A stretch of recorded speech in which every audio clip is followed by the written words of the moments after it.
미묘한 시점에 영국 국왕이 캐나다를 방문했습니다. 구정은 국제전문 기자님과 자세한 이야기 나누어 보도록 하겠습니다. 기자님 안녕하셨습니까? 안녕하세요. 네. 그 영국 국왕 찰스 3세가 캐나다 갔어요. 가가지고 왕좌의 연설을 했는데 왕좌의 연설이 뭔가 봤더니 의회 개회 연설이라면서요. 그런데 캐나다는 영연방 국가이고 그 중에서도 영연방 왕국이잖아요. 그러니까 공식적으로는 형식적으로는 영국 국왕이 캐나다 국가 원수이긴 한데 그런데 이런 왕좌의 연설이라고 하는 게 흔한 일은 아니라면서요. 네, 흔한 일 아닙니다. 지금 48년 만입니다. 48년. 네. 네. 그러니까 27일에 캐나다 의회 개원식에 찰스 3세가 참석해서 그러니까 이른바 그 왕좌의 연설, 말이 조금 어색한데 네네. 그래서 마크 카니 캐나다 총리가 찰스 3세에게 뭐 와서 좀 해달라, 이번에 직접 해달라 이렇게 요청을 했다 그래요. 네. 그래서 찰스 3세가 5월 26일, 27일 캐나다를 공식 방문했는데 이게 지금 즉위한 이래로는 첫 번째 캐나다 방문입니다. 2022년 왕이 된 뒤에. 네. 근데 이게 왕좌의 연설, The Speech from the Throne 이게 그러니까 영국에서는 킹스 스피치라는 게 있고 뭐 영화도 있지 않았습니까? 예, 예. 네네. 마찬가지로 왕이 나서서 이제부터 의회를 개원한다라고 이렇게 개막하는 이런 거. 이게 이제 캐나다에서는 왕좌의 연설인데 뭐 제일 큰 기능은 그냥 의회를 소집하는 겁니다. 네. 요 선언을 딱 해줘야 이제부터 상하원 업무 시작 이렇게 되는 거고. 두 번째는 그 회기에 정부의 방향이라든가 의회에서 논의할 거 이런 것들을 좀 큰 틀을 좀 가늠케 해주는 뭐 이런 역할도 하기는 해요. 이게 원래 이 연설이 뭐 당연히 영국에서 시작된 전통이고요. 네. 근데 이게 처음에는 뭐 영국에서도 왕이 직접 연설문 쓰고 했지만 이제 영국 같은 경우는 지금은 총리랑 내각이 뭐 알아서 연설문 쓴 다음에 왕은 사실 낭독만 해요. 직접 가서. 네. 네, 캐나다는 다릅니다. 캐나다는 여기 굉장히 고전적인 절차가 있어요. 이걸 보면 캐나다가 여전히 입헌군주국 맞구나 싶은데 어떤 거냐면 상원의 의회 직원이죠. 고위 공무원 중에 뭐라 그래야 될까요? 검은 지팡이 담당관? 네네. 이런 게 있어요. 그러니까 이 사람이 왜 이렇게 불리느냐면 검은 지팡이를 들고 일단 이제 상원에서 이제부터 회의 개막해야겠다. 개회해야겠다. 그러면 이 사람이 상원 회의실을 떠나서 하원으로 가서 이렇게 문을 두드립니다. 네. 검은 지팡이로. 3번 두드리고 나면 이제 그 하원 의원들도 다 상원 회의실로 모여라라는 신호가 되는 거예요. 그러면은 이제 가서 다 같이 상원 회의실에 모이는데 이제 이것도 한 600년 전에 뭐 영국에서 시작된 전통이라고 해요. 네. 그래서 이제 상원 회의실에 모두가 상원 의원들이 다 모이면은 그때 이제 국왕, 이제 영국 그 캐나다 같은 경우는 총독이라든가 이렇게 대리인이죠. 상원 회의실에 이제 앉아서 낭독을 하는데 캐나다에서는 그 상원 회의실의 의자가 왕좌처럼 되어 있어요. 아. 그래서 거기서 한다 그래가지고 왕좌의 연설이다 이렇게 불리는데 이게 캐나다에서는 독특한 게 뭐냐면 이 연설을 하고 나면은 상징적으로 하원과 상원이 법안을 올려요. 어떤 거냐면 하원에서는 C1, C1번 법안이란 거 올리고 상원에서는 S1, S1번을 올려요. 내용은 없어요. 네네. 내용은 없고 이 연설은 했지만 국왕이 연설을 하면서 의회 개회를 선언했지만 상하원은 독자적으로 모든 것을 법안을 내놓고 토론할 권리가 있다라는 거를 상징적으로 확인시켜주는 법안이에요. 네네. 그래서 이제 그거 심리한 다음에 그 다음에는 이제 본격적으로 회기를 해야 되는데 우선 이제 연설을 하고 나면은 국왕이 연설하면서 무언가 이런 방향으로 좀 논의해보자라고 제안을 하는 형식이긴 하지만 어쨌건 캐나다에서 상하원은 우린 독립되어 있다라고 법안으로까지 상징적으로 확인을 했잖아요. 그러니까 이 연설의 내용은 철저하게 국왕 책임이고요. 예를 들면 이번 연설에는 뭐 경제성장, 세금 감면 이런 것도 있지만 뭐 국경보호, 그다음에 원주민과의 화해, 이제 캐나다의 네. 그 퍼스트 네이션이라고 부르는 원주민들, 그다음에 또 환경보호 이런 거 그 찰스 3세가 계속 관심 많이 갖고 있던 본인의 의제처럼 주장해왔던 거거든요. 그래서 이번에 전통적으로 캐나다에서는 국왕을 대리하는 총독이 낭독을 했는데, 그러니까 1957년 1977년, 뭐 너무 옛날입니다. 네네. 그때 엘리자베스 2세 여왕이 와가지고 했었고 이번이 그러니까 48년 만인 겁니다. 네. 우리 시간으로 바로 어제 있었던 찰스 3세의 연설 내용 직접 들어보고 이야기 나누어 보는 게 좋을 것 같습니다. Today, Canada faces another critical moment. Democracy, pluralism, the rule of law, self-determination, and freedom are values which Canadians hold dear, and ones which the government is determined to protect. Can seize this opportunity by recognizing that all Canadians can give themselves far more than any foreign power on any continent can ever take away. And that by staying true to Canadian values, Canada can build new alliances and a new economy that serves all Canadians. The true North is indeed strong and free. 뭐 이야기 들어보니까 민주주의, 법치주의, 자결권, 자유 뭐 이런 그 추상적인 말씀들을 하셨는데 직접적인 언급은 없어 보였는데 그래도 메시지는 굉장히 분명해 보였습니다. 어떤 메시지였을까요? 아주 분명하죠. 네네. 사실 연설 내용이 지금 말씀하신 대로 캐나다는 일단 지금 중대한 순간이다. 그리고 민주주의, 다원주의, 법치주의, 자결권 이런 아주 소중한 가치들이다. 네. 캐나다의 가치들이다. 그다음에 무역 시스템이 달라지고 있다. 동맹국가와의 관계 뭐 이런 얘기도 했고, 그러니까 미국의 도널드 트럼프 대통령이 지금 캐나다를 너무 많이 자극을 했죠. 우리가 봐도 이제 뭐 관세 부과라든가 뭐 이런 거는 무역 전쟁, 경제적인 국가 간의 이익 이것 때문이라고 쳐도 미국의 한 주 아니냐 뭐 이런 식으로 국가라고 인정조차 하지 않는 것 같은 그런 말 많이 했고 한마디로 미국보다 캐나다가 더 큰 나라잖아요. 면적은. 면적은 넓죠. 네네. 예. 근데 캐나다의 국가 정체성, 그다음에 자결권이라는 거 이거 참 주권 국가는 너무 당연한 거기 때문에 우리 독립운동화 시대나 얘기 나왔던. 근데 그런 걸 위협하는 발언을 이제 계속했는데 네. 이번에 찰스 3세가 트럼프를 직접적으로 언급하지 않았습니다만 미국하고 관계가 변하고 있다. 이거는 뭐 거의 뭐 명시적으로 지적을 한 거나 다름없죠. 네. 그래서 독립국가, 주권국가로서 캐나다의 정체성과 자결권 이런 거를 강조를 한 거고 캐나다가 소중히 여기는 가치, 트럼프가 싫어하고 그동안에 없애려고 하는 가치들이잖아요. 그래서 좀 트럼프의 맞선 선언처럼 그렇게 좀 들리기도 하고 근데 이 연설이 캐나다뿐만이 아니라 영연방권 혹은 유럽 이 많은 나라들이 느끼고 있는 트럼프 정부에 대한 반감이라든가 어떤 불안감 이런 거의 표현일 것 같아요. 네네. 네, 일단 그 이번에 찰스 3세 연설 중에서 보면은 뭐 글로벌 무역 시스템, 개방적인 무역 시스템 하면서 트럼프의 그런 보호주의 관세 요거를 좀 비판하는, 애둘러 비판하는 이런 내용도 있었지만 안보 문제도 이제 간접적으로 거론을 했어요. 네네. 왜 지난주에 그 영국이 유럽하고 관계 재설정하면서 그 유럽의 재무장 계획에 참여할 수 있는 길을 열었다 말씀드렸었는데 이번에 찰스 3세가 캐나다도 거기에 이제 참여할 수 있는 길 이런 제안을 좀 담았었거든요.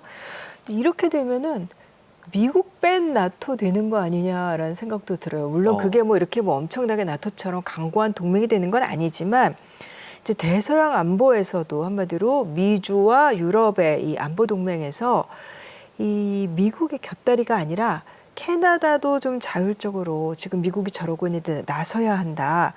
뭐 그런 느낌도 있는 것 같고 캐나다와 유럽을 연결하면서 영국이 다리를 놓는 좀 이런 모습처럼 비추기도 합니다. 네. 그런데 지금 기자님 말씀하셨듯이 지금 찰스 3세가 그 캐나다 간 거는 본인이 내가 가겠다 이렇게 이야기한 게 아니고 캐나다 총리가 초청한 거잖아요. 네. 결국은 찰스 3세 방문 카드를 꺼내든 거다 이렇게 볼 수 있겠는데 여기에 대해서 트럼프 대통령은 어떤 입장을 보이고 있습니까? 트럼프 대통령이 네. 얼마 전에 그 차세대 그 방공 시스템 골든돔 뭐 이런 거 그렇죠. 내놨잖아요. 네네. 근데 찰스 3세 영국 국왕이 딱 그 의회 캐나다 의회에서 연설하자마자 네. 그 트럼프가 좋아하는 그 자기가 소유한 소셜 미디어 거기다가 또 글을 올렸어요.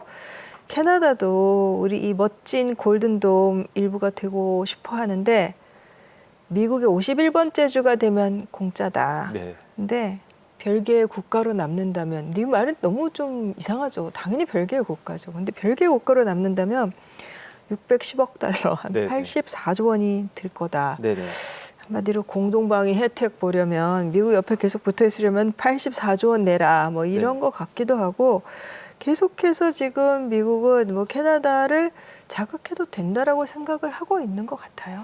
그런데 610억 달러가 큰 돈이죠. 뭐 84조 어마어마하게 큰 돈이긴 하지만 캐나다가 세계 경제 9위 아니겠습니까? 네. 캐나다한테 그 돈이 없겠습니까? 그런 생각이 드는데 그런데 지금 기자님 쭉 설명해 주셨지만 결국은 캐나다를 상징하는 것은 영연방이다. 그러니까 찰스 3세가 와가지고 왕좌의 스피치를 한다 이런 이야기인데 여기서 그러면은 영연방이 무엇인지 좀 설명해 주시죠.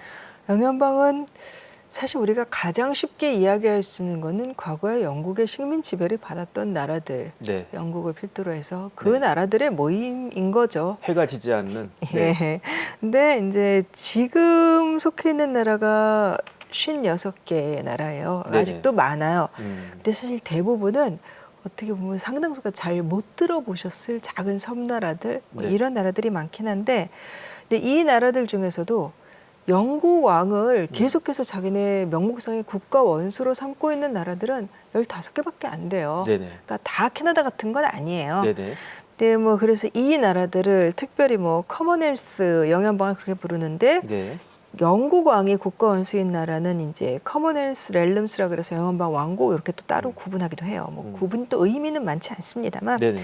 이제 대표적으로 캐나다, 호주, 뉴질랜드 그다음에 이제 중미의 뭐 바하마, 자메이카 뭐 이런 나라들이 있고 나머지는 다 작은 섬나라들입니다. 예를 들면 중미에 아마 잘 못 들어보셨을 것 같은데 세인트 키츠 앤 네이비스 그다음에 뭐 이런 나라들이 있고 그다음에 태평양의 뭐 솔로몬 제도라든가 파푸아 뉴기니, 투발루 이런 나라들이에요. 네네. 나머지 국가들은 공화국 형태로 그러니까 뭐 총리나 대통령이 자기네 뭐 국가 원수가 되는 거 이런 나라들이 영연방 안에서는 뭐 인도라든가 남아프리카 공화국, 그다음 뭐 싱가포르, 말레이시아, 그다음에 아프리카의 가나, 나이지리아 이런 나라인데 네. 캐나다 같은 경우는 왜 아직도 안 나오고 있어 하는 게 말씀하신 대로 경제 규모도 크고 국토 면적으로 보면 세계에서 2위죠. 그렇죠. 예, 그렇게 큰 나라인데 이게 캐나다가 그러니까 영국으로부터 이제 독립적인 정부를 운영할 수 있는 자치령이 된 건 오래됐습니다. 1867년이에요. 근데 사실 우리가 좀 생소한 부분이 뭐냐면 완전히 독립한 게 생각보다 얼마 안 됐습니다. 언제입니까? 82년입니다. 1982년. 1980년대. 예, 네. 예. 그러니까 굉장히 점진적인 과정을 거쳐서 캐나다는 영국과 이제 거리를 뒀어요. 네. 그래서 1931년에 뭐 법적으로는 벗어났지만 1982년에 확실하게 캐나다 법이라는 걸 만들어서 이제 완전히 법적으로 별개 나라가 된 거고 그다음에 이게 일단 그래서 근데 아직도 상징적으로 통합을 상징하는 이런 게 있고 그다음에 뭐 현실적으로 또 캐나다가 외교 무대에서는 강국은 아니잖아요. 네. 영연방에 속해 있으면서 국제적인 위상을 더 유지할 수 있는 것도 있고 그다음에 캐나다 연방 국가입니다.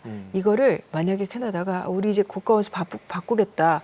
공화국으로 그냥 하겠다 하려면 캐나다 안에 10개 주하고 3개 준주라는 게 있어요. 네.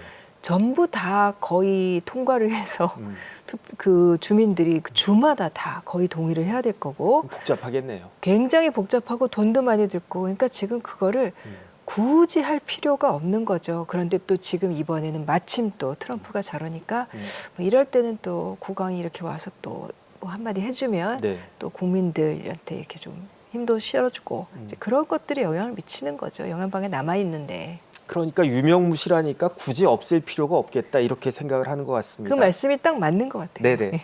그런데 이렇게 영연방으로 남아 있는 게 일정 정도 실리가 있을 건데 하지만은 지금 21세기에 군주제라고 하는 거는 구시대 유물인 거고 그다음에 아무리 좋게 포장을 해도 영연방이라고 하는 거는 옛날 제국주의 시대 식민지 유물 아니겠습니까? 그러면 이런 영연방이 지속 가능성은 별로 없어 보이네요.